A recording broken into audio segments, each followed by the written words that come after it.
کیا سمجھتے ہیں؟ بڑے بڑے کتابات آئے اس میں کہتے ہیں کہ بڑے انکشافات ہوتے ہیں. آپ کی کتاب کوئی سیاسی ہوگا یا کچھ اور موضوعات ہوگا؟ نہیں، یہ جو میری کتاب ہے، ایک تو یہ ہے کہ میں بہت چھوٹا آدمی ہوں، اور یہ احمد شاہ صاحب اور ان کے باقی کولیگز کی مہربانی ہے کہ انہوں نے مجھے اس میں شرکت کا اور میری کتاب کو اس قابل سمجھا کہ اس کی یہاں پہ رونمائی ہو. وہ بیسیکلی وار آن ٹیرر سے متعلق ہے، اور پاکستانی سائٹ میں 2001 سے لے کے ابھی تک جو کچھ ہوا ہے اس کی ایک کہانی لوگوں کو ملے گی. اور چونکہ اس میں بہت سارے کردار وہ ڈرٹی رہے. مثلا ہم دہشت گردی کے خلاف جنگ لڑ رہے تھے، لیکن آج تک اس ریاست نے دہشت گردی کی تعریف متعین نہیں کی ہے.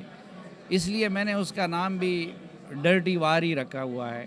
اس وقت ہماری سوسائٹی جو ہے وہ ایک قبائلی سوسائٹی سے کنورٹ ہو رہی ہے ایک اربن سوسائٹی میں، اور اس کا وہ ٹرانزیشنل پیریڈ ہے. اور یہ ٹرانزیشنل پیریڈ جو ہوتا ہے یہ بہت خطرناک بھی ہوتا ہے، اور قوم کے رہنماؤں کی، میری مراد صرف سیاستدانوں کی نہیں ہے، جس میں ماں کی آغوش وہ بھی ہے، جس میں استاد ہے، جس میں باقی اوپینین میکرز ہیں. تو یہ ان کی ذمہ داری ہے کہ اس وقت وہ نئی نسل کو اس ٹرانزیشنل پیریڈ میں کس طرح گائیڈ کرتی ہے. کیونکہ ہم ہر چیز کا جو منفی پہلو ہے وہ تو زیادہ لے لیتے ہیں.